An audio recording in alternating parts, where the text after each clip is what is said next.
día de hoy vamos a platicar de cuáles son los tipos de números que podrías encontrar en tus cursos de matemáticas. Hola chicos y chicas, soy la maestra Lili Rojas.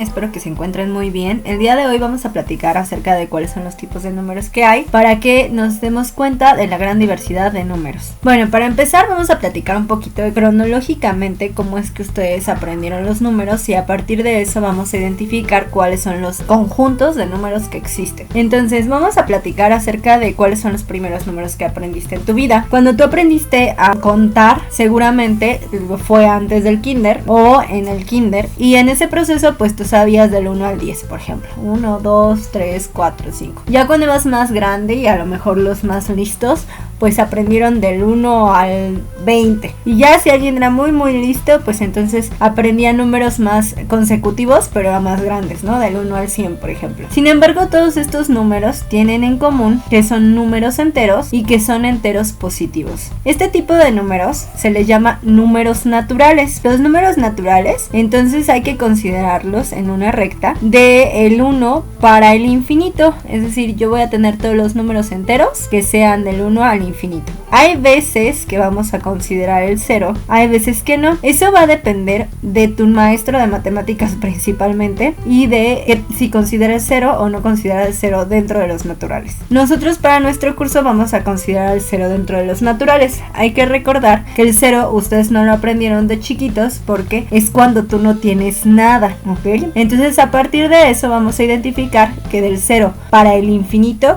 enteros positivos, se les llama números naturales. Cuando fuiste creciendo y entraste entonces a la primaria, empezaste a jugar al supermercado, y no sé si recuerdas que cuando jugabas al supermercado empezaron a darse cuenta que si ustedes se quedaban sin dinero pues se quedaban con un 0, y si ustedes le debían dinero a alguien se quedaban en números rojos, por así decirlo. Esos números rojos, aunque no existían como tal, no eran tangibles, tenían un nombre que aprendiste con este tipo de juegos, que eran los números negativos. Estos números negativos eran -1, -2, -3, y te diste cuenta que además de los números enteros positivos, que eran los naturales, también existen los números enteros negativos, que se representan con z-.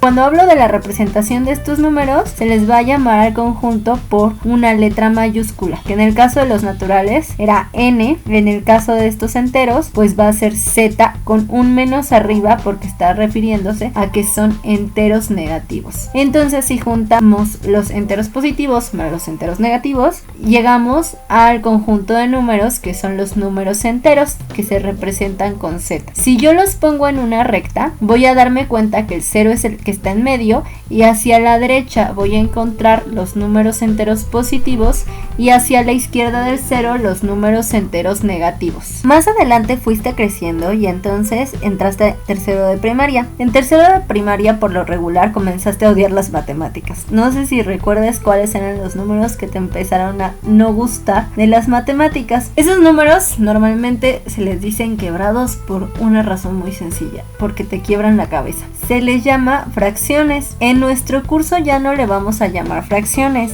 El nombre real de estos números son los números racionales. Cuando hablamos de los números racionales, son todos esos que se pueden formar una fracción a partir de ellos. Si yo los pongo en la recta de los reales y si le hiciera un zoom a esta recta, entonces encontraría que del 0 al 1 existen muchas fracciones que son los números racionales. Estas fracciones pueden existir como el 1/10, 1/2, 3/5, 1/3, y se va llenando un montón de números aquí entre el 0 y el 1 tan solo. Sin embargo, también las podemos encontrar a lo largo de la recta. Estos números racionales se representan con la Q. Entonces la Q mayúscula va a representar a esos números. También se les dice que es el conjunto de números, así es como se representan matemáticamente, en donde P y Q, que pertenecen a los números enteros, se pueden poner en la representación de P sobre Q, en donde Q es distinto de 0.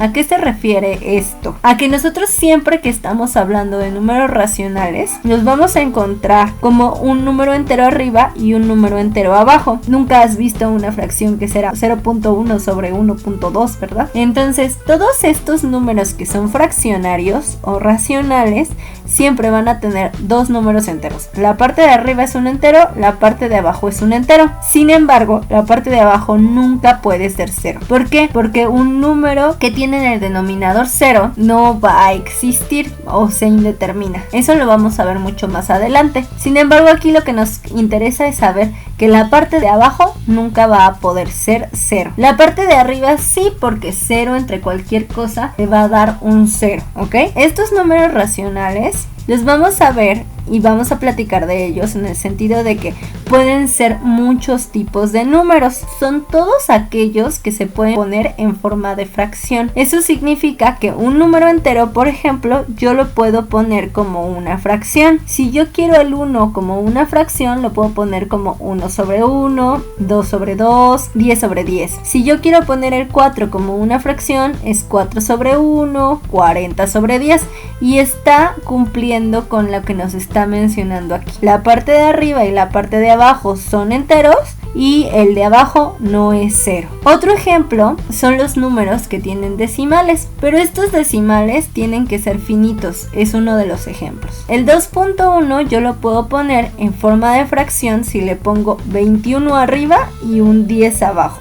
Si se fijan, lo que hice es mover este punto decimal hacia la derecha y agregar el 0 aquí de acuerdo a los números decimales que yo avancé aquí. 1.56 lo puedo poner como una fracción de 156 sobre 100. 2 ceros, 2 decimales. Ya encontramos otros números que son decimales, que también los puedo poner en forma de una fracción. Ya tenemos los enteros, ya tenemos los decimales, que son finitos. ¿A qué me refiero a que sean finitos? A que tienen un fin, a que tienen un solo decimal, o 2 decimales, o 3 decimales, o 4 decimales, pero tienen una cantidad finita de números decimales. Eso yo lo puedo representar en una forma de fracción sin ningún problema. También vamos a encontrar otro tipo de números, los decimales, que son infinitos, pero esto infinito que estoy hablando, por ejemplo el 0.333333333333 hasta el infinito, estoy diciendo que tiene un periodo. ¿A qué me refiero a que tiene un periodo? A que se repite varias veces. En este caso tiene un periodo de un solo dígito, pero pueden tener de 2 dígitos, de 3 dígitos, de cantidad de, no sé, más grandes. Entonces, si se repite ese periodo, yo lo puedo poner en forma de fracción. Aquí tengo un ejemplo muy sencillo. 0.3 hacia el infinito se puede representar como un tercio. Si quieren, pónganlo en su calculadora para verificar esta información. Y entonces se van a dar cuenta que un tercio es 0.333333 hasta el infinito. Y entonces esto es otra fracción. Ya pasando a eso, entonces quedamos todos los números que yo pueda representar en forma de P sobre Q, en donde los dos sean enteros y la parte de abajo no sea 0. Estamos hablando de los números racionales. Ahorita hablamos de varios: las fracciones como tales, ¿no? Las que siempre encontramos, los enteros, los decimales finitos, pero acuérdense que tengan un fin, y los números decimales que sean infinitos pero periódicos. Sabiendo eso, entonces lo que nos queda es entender que los números racionales pueden ser en muchas representaciones. Sin embargo, lo importante aquí es que siempre puedan llegar a esta representación, que es la forma de la fracción. Siendo eso una forma de fracción, entonces forzosamente van a ser racionales. Eso significa que un número puede ser entero, por ejemplo, y a su vez también ser racional. Puede ser natural, puede ser entero y puede ser racional al mismo tiempo. Claro que sí. Pertenece a esos distintos subconjuntos. Sin embargo, ¿qué es lo que ocurre cuando un número no cumple con esta situación? Bueno, vamos a platicar entonces de ello. Cuando llegaron a quinto de primaria, recordando nuestra línea de tiempo, ustedes conocieron un número que encontraron a partir de del círculo. Y este número se redondea a 3.1416. Solo se redondea, eso significa que no es el número 3.1416. Obviamente ustedes ya saben de quién estoy hablando, que es el número pi. Ese es un número irracional. Racional y irracional son distintos. ¿Qué significa que sean distintos? En quinto de primaria conocimos a pi, ¿no? Que era 3.1415 y tiene otros números. Y nosotros sabemos en la actualidad, y ya están grandes, saben que pi no es 3.1416, solo es el redondeo. Es 3.1415 y hay otros números que siguen. Él no es periódico, es infinito decimal, pero no tiene una periodicidad. Eso significa que nunca se vuelve a repetir. El hecho de que nunca se vuelva a repetir es muy importante, debido a que nosotros por esa situación no podemos convertirlo a una fracción, por tanto no puede ser racional el número pi. Otros números famosos que conocemos que son irracionales es el número de Euler, que se representa con una E, ¿no? Ustedes tal vez no lo vayan a conocer ahorita, seguramente más adelante cuando trabajen en cálculo van a identificar el número E, que es el número de Euler. Sus maestros le van a decir Euler, recuerden que se pronuncia Euler. Y bueno, el número de Euler es 2.7182 y tiene otros números, también es infinito, no es periódico y pues tiene ciertas características. Aquí tenemos otro ejemplo que es el número phi, o también conocido como el número áureo. El número áureo en geometría es muy famoso porque de acuerdo a ese número se hacen proporciones que son estéticamente lo más hermoso que existe. Entonces este número áureo es 1.6180 con un número más grande como decimales. Recuerden que este no tiene periodicidad y es infinito. Entonces este número phi también es un número irracional. Estos son algunos ejemplos, eso no significa que sean los únicos números, sin embargo son los más famosos y los que vamos a usar comúnmente pues en la prepa. ¿A qué me refiero en eso? Bueno, ahora, si nosotros pasamos los números irracionales a la recta que estábamos llenando, vamos a darnos cuenta que también existen aquí adentro y que los puedo poner en medio de algunas cosas. ¿Hay más números irracionales? Claro que sí, por ejemplo raíz de 2 es otro número irracional. No estamos acostumbrados a trabajar con ellos, sin embargo justo en este curso es cuando nosotros nos vamos a dar cuenta de la importancia de ellos y de que existen en cierto momento de nuestras vidas. Estos números irracionales van a estar aquí en medio también y van a estar llenando esta recta. Ahora, los números irracionales se identifican con una Q y una comita. ¿Qué significa la comita? Que es el complemento de los racionales. Recuerden que cuando trabajaron con conjuntos, si es que trabajaron con conjuntos el semestre pasado, los conjuntos tienen una forma de escribirse que es con la letra mayúscula. Y si yo estoy diciendo que es algo que no está dentro del conjunto, pero que existe dentro del universo, le voy a poner una comita. Eso significa un complemento. El universo de los números racionales más los números irracionales, por ejemplo aquí ya puse la recta los números, se le llama los reales.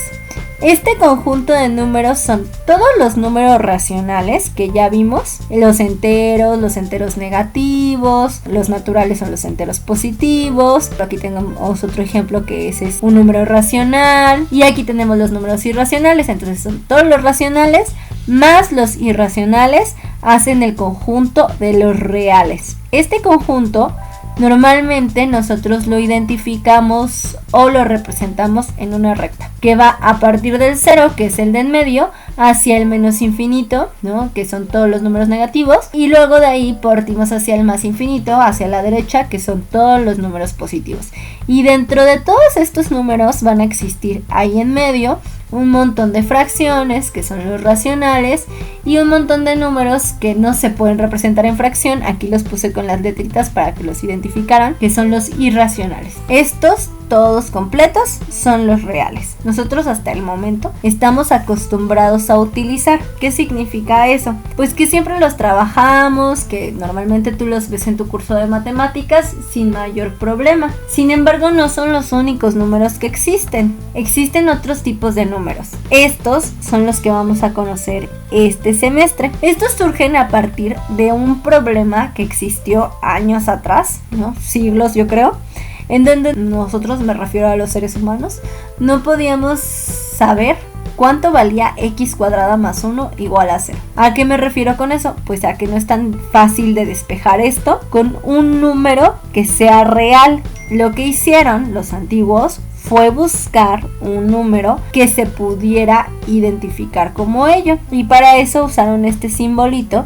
que es la i. Lo que identificaron como i es la raíz cuadrada de menos 1. ¿Por qué este número no es parte de los reales? Vamos a pensar. Si yo les estoy diciendo que i cuadrada es igual a menos 1, vamos a identificarlo. Recuerden que cuando yo tengo algo de cuadrado, significa que estoy multiplicando 2 veces ese número para que me dé este número. Vamos a suponer, si yo les dijera que a cuadrada es igual a 4, entonces ustedes podrían identificar que a vale 2, porque 2 por 2 me da 4. Es más, podrían pensar que a vale menos 2, porque menos 2 por menos 2 me da 4 positivo también. Sin embargo, ¿qué ocurre cuando yo tengo aquí un número que multiplicado 2 veces por sí mismo me dé un menos 1? ¿Cuál sería el número que multiplicado 2 veces por sí mismo me diera menos 1? 1 por 1 da 1. Positivo. Menos 1 por menos 1 me da 1 positivo, porque menos por menos es más. Entonces, ¿qué ocurre aquí? No es tan sencillo, no se puede identificar, no hay ningún número que tú encuentres que te dé menos 1. Por ello es que i representa a los imaginarios, porque esos no existen dentro de nuestra recta de los reales. Más adelante vamos a trabajar con ellos y vamos a identificar, o van a quedar más claras estas dudas que de pronto surgen, pero quiero que en este momento nos quede claro que no es tan sencillo identificar un número que multiplicado por sí mismo me dé un número negativo, sobre todo que esté hablando de que está elevado al cuadrado o a un número par. ¿Qué significa esto? Que son los números complejos. Los i, que son los imaginarios, son parte de los números complejos, y los números complejos se refieren a todo este conjunto de números que es a más bi, que es igual a 0. A más bi significa que a pertenece a los números reales, es decir, es una parte de los números que son los reales, y bi es la parte compleja de todo el número complejo. Como ya les dije anteriormente, más adelante vamos a identificar muy bien cuáles son los números imaginarios y cuáles son los números complejos. Por ahora quiero que les quede un poco claro que ese es el número que nosotros vamos a platicar durante el curso y que es un nuevo número. Y que también les quede muy claro cuáles eran los números anteriores que ustedes conocían ya y que no les llamaban de otra forma, por ejemplo las fracciones, pero que ya existen dentro de su vocabulario. Todos estos números entonces son los complejos. Si yo hablara de una representación de un diagrama de Venn, entonces yo lo podría identificar como esta representación. Todos estos son los números complejos. Aquí tengo, dentro de los complejos tengo a los números reales, dentro de los reales tengo a los números racionales, dentro de los racionales tengo a los enteros, y dentro de los enteros tengo a los naturales. Si se fijan, son un montón de subconjuntos. Los naturales forman parte todos de los complejos, y a partir de este diagrama yo puedo identificar un solo número. ¿Qué significa eso? Que yo a partir de esto puedo decir el 3 es un número complejo, también es un número real, también es un número racional y también es un número entero y natural. Si yo hablo, por ejemplo, de los números negativos, el menos 1 es complejo, también es real, también es racional, también es entero, pero ya no es natural porque es negativo. Un medio es complejo, también es real, también es racional, pero ya no es entero, entonces solo se encuentra dentro de esta parte. Entonces yo puedo identificar a cualquiera de mis números, cualquier número que ustedes se imaginen que exista en el planeta, va a estar dentro de este diagrama, pero nosotros tenemos que identificar que hay veces que puede estar aquí adentro de los naturales y puede estar adentro de todos los conjuntos, y hay veces que no, hay veces que solo se encuentra dentro de los reales, o incluso hay veces que solo se encuentra dentro de los números complejos y no pasa absolutamente nada, ¿ok? Todos los números están dentro de los complejos, eso sí es muy importante que nos quede claro. Bueno chicos, eso sería todo por el día de hoy, por el video de hoy. Espero que les guste, espero que hayan aprendido y que hayan entendido cuáles son los tipos de números que existen. Y bueno, te espero ver en el siguiente video. Cuídate mucho y acuérdate de no salir y usar tu cubrebocas.